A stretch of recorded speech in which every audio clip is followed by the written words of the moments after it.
네, 시청자 여러분 안녕하십니까? 2002년 장애인 사역을 시작하시고 지금까지 23년 동안 미랄 선교단을 섬기고 계신 이재철 목사님을 모셨습니다. 우리 시청자 여러분에게 인사드리겠습니다. 네, 반갑습니다. 이재철 목사입니다. 네, 우리 목사님들 모시면 늘 시청자들이 궁금해하시는 어떻게 해서 목사님의 콜링을 받게 되셨는지 그거 한번 좀 물어보겠습니다. 목사님. 예, 저는 예수 안 믿는 불신 가정에서 태어나서 사실 신앙이라는 그런 관계가 없이 자란 성장 배경을 가지고 있어요. 근데 어릴 때 교회 한두 번 나가봤지만 별로 마음에 안 들고 그러고 지냈는데 들어갈 때는 몰랐는데 고등학교를 들어가고 나니까 미션 스쿨이더라고요. 그래서 그 미션 스쿨에는 성경 시간이 있어가지고 성경 점수를 받으려면 30%는 필기 시험으로 하고 70%는 교회 출석이에요. 그래서 어쩔 수 없이 교회를 다니다가 가랑비에 옷 젖는다고 예수 그리스도를 영접하고 그리고 이제 신학교에 들어가게 되는데 신학교에 들어가게 된 결정적 요인은 아버지의 죽음이었어요. 네.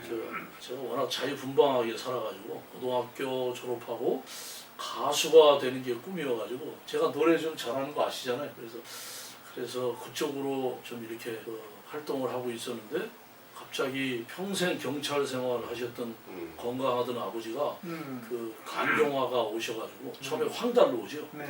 그럼 8개월 만에 돌아가시는 걸 보면서 제가 그때 나이가 21살이었는데 참 인생이 아무것도 아니구나 그런 생각을 하게 됐고 이미 고등학교 때 우리 교목이 나보고 신학교에 가서 목사가 되라고 했는데 들은 척도 안 했는데 그때 그 생각이 나서 그 목사님 찾아가서 무릎을 꿇고 저는 경제 상황이 너무 어렵습니다. 도와주십시오. 그래서 제가 총신대학교 들어가는데 그 천종원 목사님이 도움을 많이 주셨고 그렇게 신학을 시작했습니다. 목사님 같이 사역하시면서 우리 이재철 목사님에 관해서 좀 한 말씀 하세요. 이재철 목사님 얼마나 대단하신지 볼수록 내가 나이는 많지만 참 대단하시고 자랑스럽고 또 참 존경스럽고 이번에 이렇게 앞에 이렇게 나도 못 받아본 자랑스러운 동문 선교사상을 받았는데 이 상이 뭐예요? 좀 상 좀 소개 좀 시켜주시죠. 예, 제가 지난 5월 20일 날 한국에 갔다가 저희 모교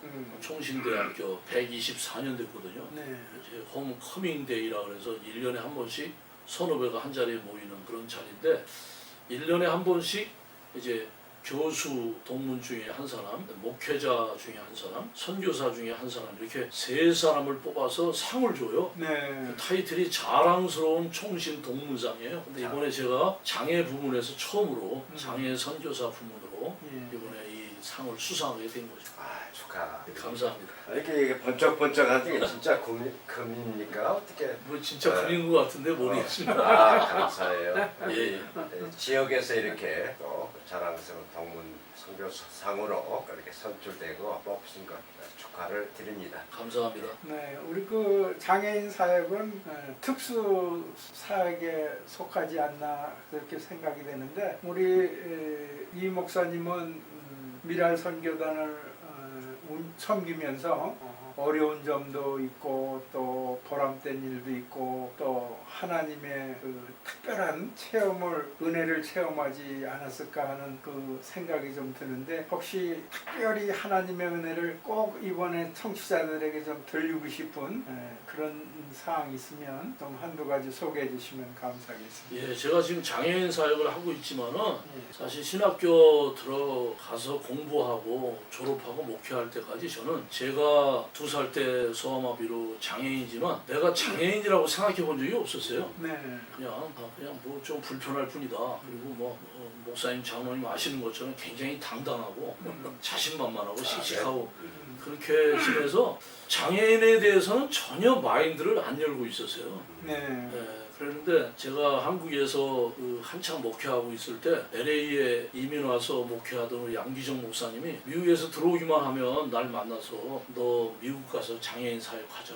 장애인 사역 하자. 그 얘기를 했어요. 그래서 아니 뭐 지금 잘 목회하고 있는데 무슨 갑자기 생뚱맞게 장애인 사역이냐 그랬더니 LA에 장애인 단체도 많고 또 장애인 선교단도 많은데 정작 오너는 장애인이 없다는 거야. 그 단체장은 장애가 없다는 거예요. 근데 이 목사는 장애가 있고 또 총신도 나왔고 또 이렇게 사람들 잘 사귀는 은사도 있으니까 LA에 오면은 참 좋겠다. 그래서 그러냐고 몇 년 간과를 했는데 어느 해에는 갑자기 그게 이렇게 밀려오더라고요. 하나님이 나를 장애인으로 이 땅에 올려보내신 것은 특별한 뜻이 있을 텐데 내가 장애인이지만은 장애인에 대한 컴패션을 전혀 가지지 않고 살았구나. 그런 마음이 들었고 그래서 이제 LA에 이민 온 이유는 장애인 선교 단체를 만들어가지고 장애인 선교를 하겠다고 들어온 거예요. 들어와서 보니까 너무 장애인 단체가 많고 뭐 미국에서 LA에 제일 교민들이 많잖아요. 그러다 보니까 아 내가 여기서 장애인 선교단 하나 더 만드는 건 민폐가 될 수 있겠다. 그래서 미랄 선교단 단장님하고 만나게 됐고 그 단장님이 저를 보고 한번 와서 설교해달라고 설교한 이후에 그분이 그러면 부단장으로 저와 함께 사역을 하자. 그렇게 해서 장애인 선교가 시작이 된 거예요. 그러면 LA에서 그렇게 사역을 시작하셨는데 언제쯤 필라델피아로 제가 2003년 7월 10일 날 이제 필라델피아 미랄 선교단 단장으로 부임을 했죠. 우리 미랄 선교단 잠깐 소개를 해드리면 1979년 10월 16일 날 설립이 됐으니까 금년에 46년째거든요. 근데 그 미랄 선교단을 만드신 분이 이재서라는 분인데 그분이 시각장애인이에요. 그분이 이제 1979년도에 미랄 선교단을 만들어 놓고 1984년도에 나는 미국에 유학하겠다. 그리고 유학을 온 것이 필라델피아예요. 그래서 필라델피아 미랄 선교단이 금년으로 38년이 돼가지고 지금 1987년 2월 5일 날 만들어졌으니까요. 여기서부터 지금 미랄이 퍼져서 지금 토론토, 그다음에 밴쿠버, 남미의 브라질, 파라과이, 아르헨티나까지 20군데의 미랄이 있어요. 근데 그래서 이제 모든 그 지도자 발령은 서울에서 내지요. 근데 2003년도에 갑자기 저희 전임 목사님이 사표를 내는 바람에 이제 우리 이사회에서 요청이 들어왔죠. 본부에서 누굴 하나 좀 파송해달라. 그래서 제가 이제 LA에서 LA 미랄 부단장으로 있다가 이제 필라델피아 미랄 선교단 단장으로 부임을 하게 돼서 금년에 22년째 지금 필라에 살고 있습니다. 잘 나오셨어요. 필라델피아 와서 또 이재철 목사님도 사귀고 또 필라델피아 오셔서 그렇게 하나님 축복도 주셔가지고 지금 교회 건물도 어느 목사님이 기증한 걸로 아는데 그 스토리는 어떻게 되는 겁니까? 그 저희가 건물이 없어가지고 그 원래 이제 분이엘 교회가 이제 그때는 참 꽤 컸어요. 그리고 학교 건물이었고 그래서 와 보니까 그 교회를 쓰고 있더라고요. 근데 이제 그 교회가 어려워지면서 이제 교회를 매각하게 돼가지고 어디 갈 데가 없는 거예요. 그게 이제 2014년인데 그래서 어쩔 줄 모르고 있었는데 랜스데일에 그 갈보리 한인 침례교회 목회하시던 이광영 목사님이 은퇴하시면서 우리 미랄 선교단에 45만 불짜리 미국 교회 건물을 그냥 선물로 주셨죠. 그게 11년 됐어요. 기적이 일어났죠, 기적이. 그런 일도 있습니다. 그런 일도. 감사해요. 그래서 미안한 말씀이지만 보통 한인 교회 목사님들이 은퇴하면 뭐 교인들이 없으면 그냥 그 교회 정리해서 그냥 자기 은퇴금으로 쓰고 이러는데 이광영 목사님은 교회는 이게 하나님 거다. 와 냉장고 안에 김치까지 넣고 가셨어요. 그냥 가셨어요. 저희가 벌써 11년째 이렇게 사용하고 있습니다.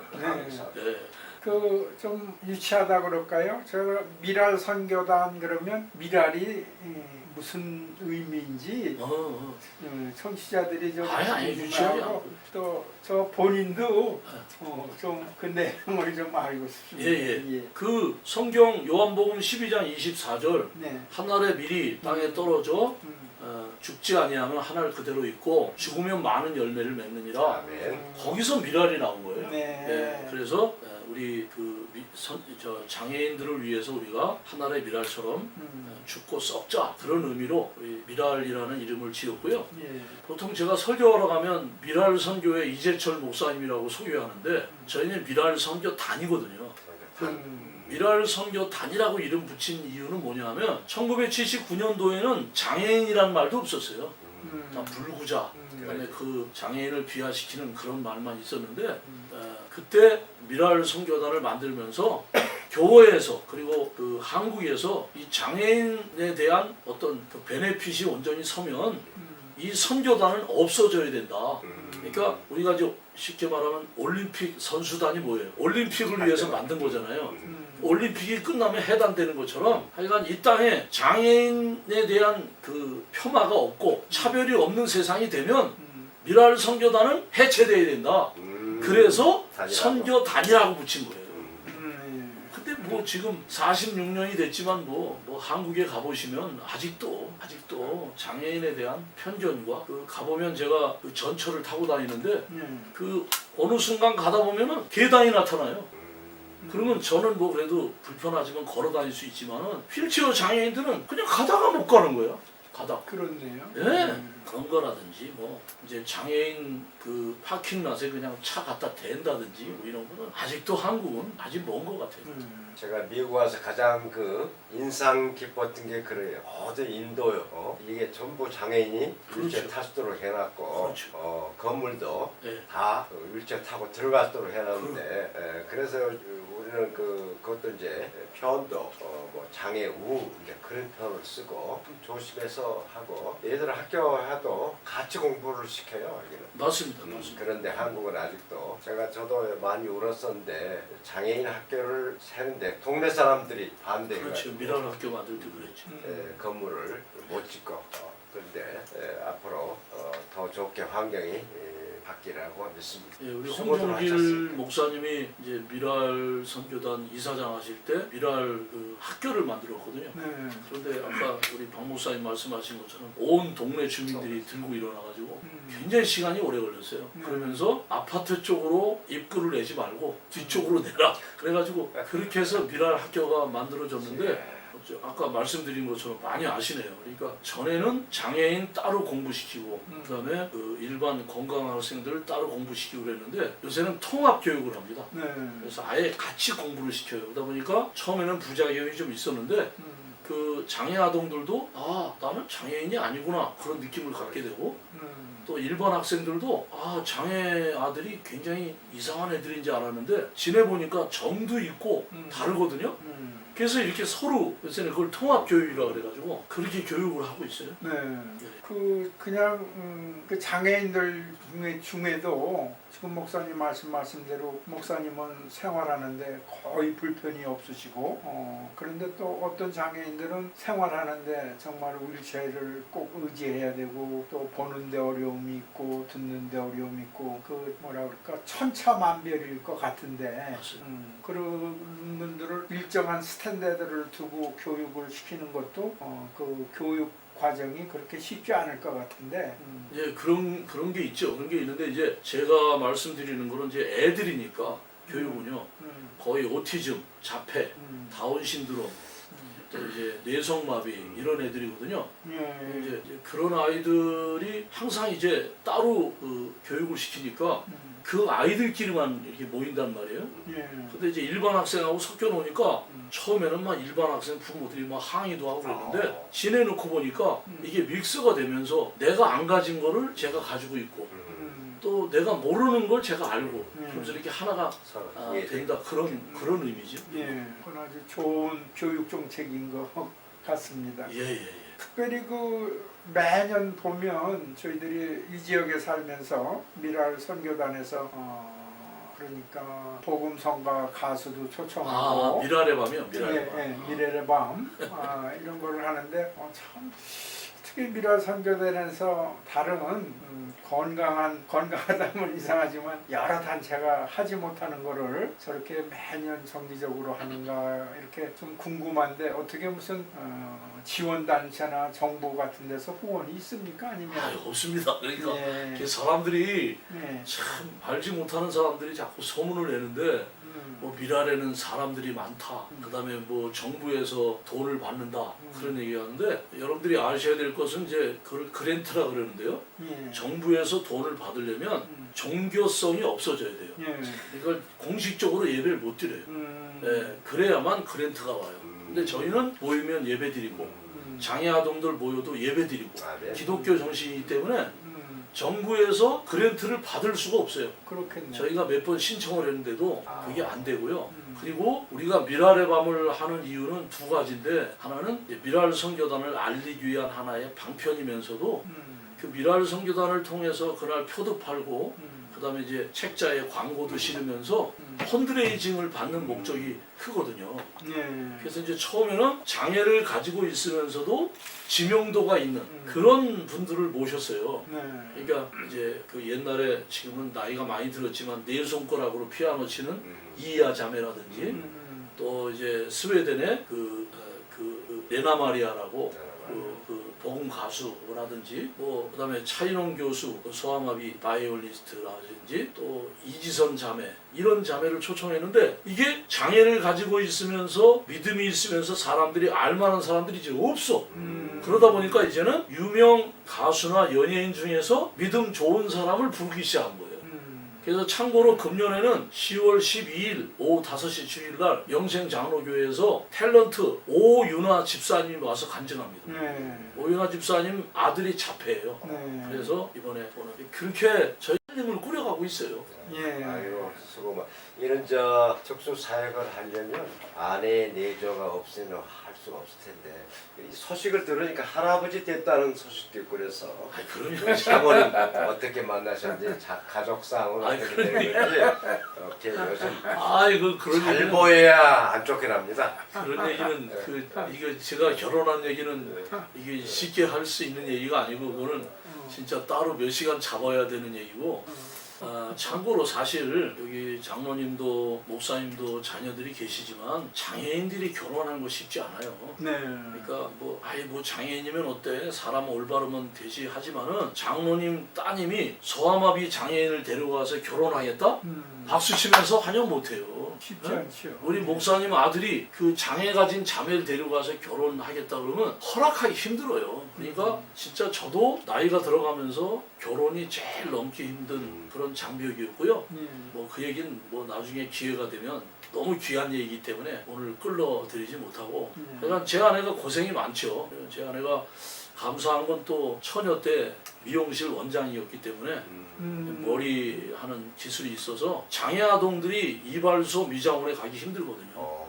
막 이렇게 그렇겠네요. 특별히 자폐아들 막 뛰어다니고 소리 지르니까 다른 손님들한테 방해가 되고 근데 집사람이 뭐 요새는 이제 나이 들어서 눈이 어두워서 못하는데 전에는 애들 머리 다 깎아주고 그다음에 토요일마다 우리가 장애 아동들 데이케어 하는데 점심 식사 다 준비하고 고생 많이 했죠. 그리고 23년 동안 아내가 옆에서 묵묵히 내조를 해줬기 때문에 제가 오늘 이런 상도 받는 것이 뭐 제가 해서 받는 건 아닙니다. 감사해. 제가 알고 있습니다. 예. 말씀 중에 그렇게 또 사모님이 미용 기술도 일찍이 여호와 이래죠. 예. 그래서 장애인들 머리도 다듬어지고 또 음식도 만들어지고 정말 하나님이 특별히 택하신 사모님이 아닌가 이렇게 생각되면서 하나님의 은혜가 감사합니다. 말씀대로 미랄 정말 하늘의 씨앗이 떨어져야 되는데